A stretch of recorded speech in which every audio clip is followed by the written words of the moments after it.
Hey guys, welcome back to Link Finder 30, and today we're going to be reading Thea, Stilton, and the Treasure of the Sea. Calamario of the Sludge Pits. You were amazing, Lee, Pam said once we left Salvador's cave. Not only did you face a fierce dragon, but you figured out how to get the string from him. Poor thing, Violet said. He thought the string from the sea violin would help him play better. But now he knows one string down one to go from Calamario, I said. The giant squid from the sludge pits, Pam remembered. That doesn't sound like a very nice place, Violet said. But how bad is a sludgy squid when you've taken down a dragon? Pam teased. I entered the location of the sludge pits into my wrist computer and I checked it.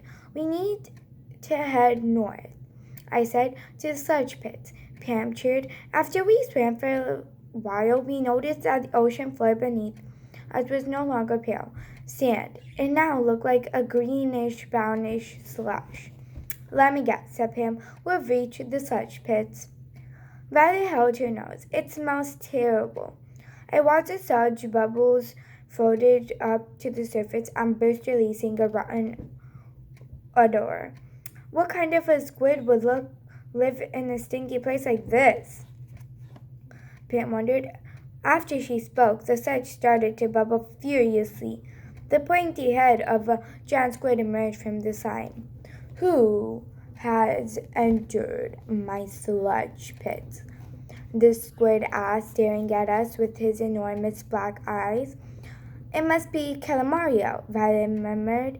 We quickly stepped back, expecting him to lash out and attack us, but Calamario just kept staring at us. Are you Calamario? I asked. Yes, I am, he replied. But who are you and what do you want?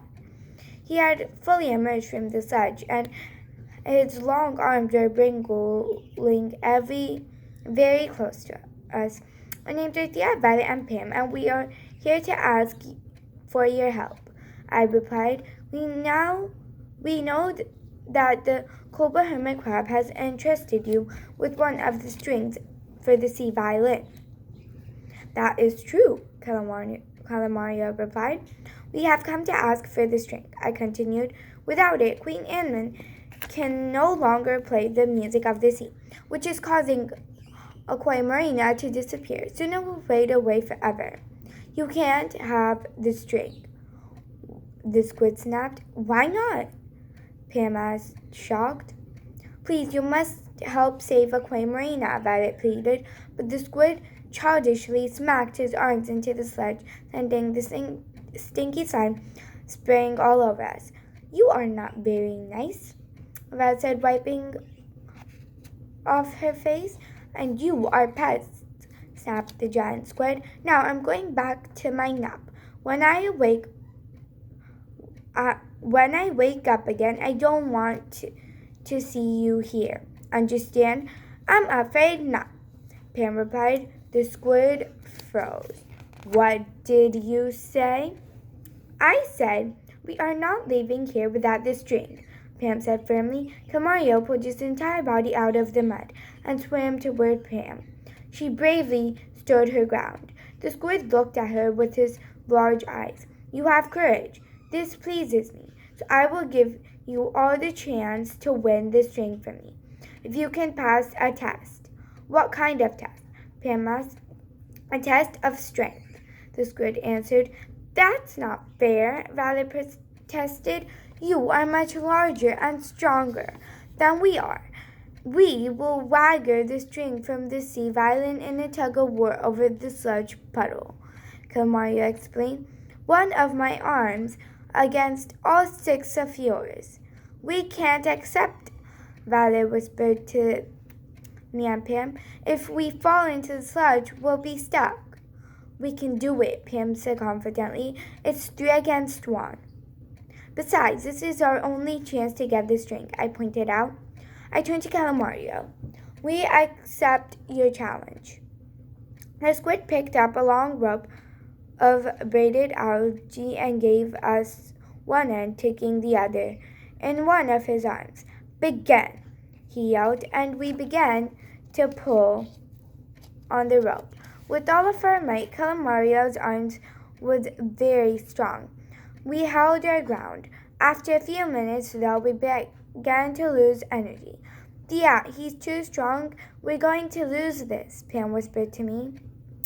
I have a plan, I said. I'll count to 3 and we all loosen our grip so he thinks we've given up. Then we'll give a strong tug with all of our strength. Pam and Violet nodded, and I softly counted 1, 2, 3. We all stopped pulling so hard. Calamario thought he was winning, so he stopped pulling too. Then we yanked the rope with all the strength we had left. Splash! Calamario tumbled into the puddle of the sludge. We had won. Fine, the string of the sea violin is yours, he grumbled, climbing out to give it to us. We accepted it, thanked him, and then swam back toward the cobalt hermit crab. Beware the sirens' tricks. We returned to the moving dune as quickly as we could, happy to have retrieved the 2 violin strings. At the same time, Will, Nicky, and Colette were finally reaching their first destination, Sirens Bay. I wonder what emerald sirens will be like, Colette said. The golden fish made them sound very dangerous, said Paulina. Look, I think we're here, Nicky cried, pointing ahead. Before them was a pretty village filled with houses decorated with colorful seashells. Let's approach slowly, Will said. If they start singing, cover your ears. They swam up to 2 beautiful sirens sitting on a bench. Each had a fish tail instead of legs. Hello, Will said. Hello, replied the first siren, who was braiding her companion's long hair. She studied the mice. Then the other siren spoke. What brings you to Sirens Bay? She asked. We're here to ask for your help, kind sirens, said Paulina. We're happy to help you if we can, replied the sirens together. Their voices sounded light and musical. Paulina continued. We know what you are, the guardians of a very precious object, a string from the sea violin. The sirens looked at each other. Is that true? Will asked. It's true, but I'm afraid you should be talking to your queen, Esmeralda. The blue-eyed siren informed him. Can you take us to her? Yes, gladly, said the siren, smiling. The sirens led them through the village to a house that was larger and more decorated with shells than the others. Wait here, please, one of them said, and she went inside. She returned a moment later. The queen will see you, she said. Will, Nicky, Colette, and Paulina entered a large circular room. Queen Esmeralda sat in the center on a throne, shaped like a seashell. She was stunningly beautiful with long blonde hair that cascaded down her back in a loose braid. Welcome, she greeted them sweetly with a wide smile. Let's talk about the reason you're here. I'm told you desire the string of the sea violin. We are trying to save a Queen Marina, Will said. The queen nodded. Then she opened her mouth and began to sing. You strangers may be sweet and kind, but what is it you hope to find? The sea violin is our greatest treasure. It's worth something none can measure. How dare you ask for this string? Your request is far beyond daring. Luckily, our friends remembered to cover their ears before Esmeralda started singing. They didn't remove their paws until they saw the queen was silent. I see that you don't like my song, Esmeralda said. I was just trying to explain that I cannot give the string to strangers. It is too valuable. But we are on a mission from Queen Animan, Nicky explained. Esmeralda smiled. Ah, I see. Then perhaps we can make a trade. What kind of trade? Colette asked. Esmeralda pointed at Will. I want him. He is not an object to trade, Paulina protested. Relax. said the queen. I don't want to keep him. I just want to dance with him. Then you may have the string. May we talk among ourselves about it? Will ask. The queen nodded. Our friends left the room, huddled together. We can't accept. It's a trap. Polina whispered. Exactly, said Colette. If you're dancing with Esmeralda, you won't be able to cover your ears if she sings. You can use these, Nikki said, pulling some earplugs from the pocket of her wetsuit. I always keep them with me when I go underwater. Nikki, that's perfect, Polina said. We'll put in the earplugs. I can read lips, so Esmeralda won't realize I can't hear her if she speaks to me. They returned to the throne room.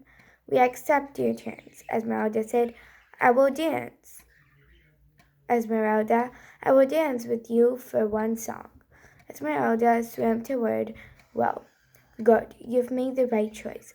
She clapped her hands and the music filled the room. Will took her in his hands and then began to dance. Suddenly Esmeralda frowned. You've tricked me, she cried.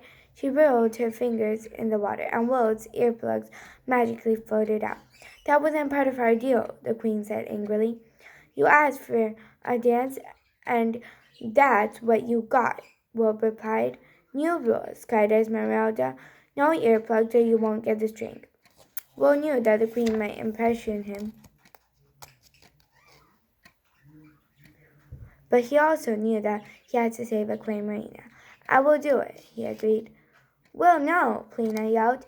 Will and Esmeralda danced again, and she placed her mouth close to Will's ear and sang. Will felt himself falling under the queen's spell. Then he spied Polina carefully watching. He looked eyes with her. His mind suddenly felt clear. The music stopped. Esmeralda was amazed that Will had not fallen under a spell. Have it then, she said crossly. The string is yours.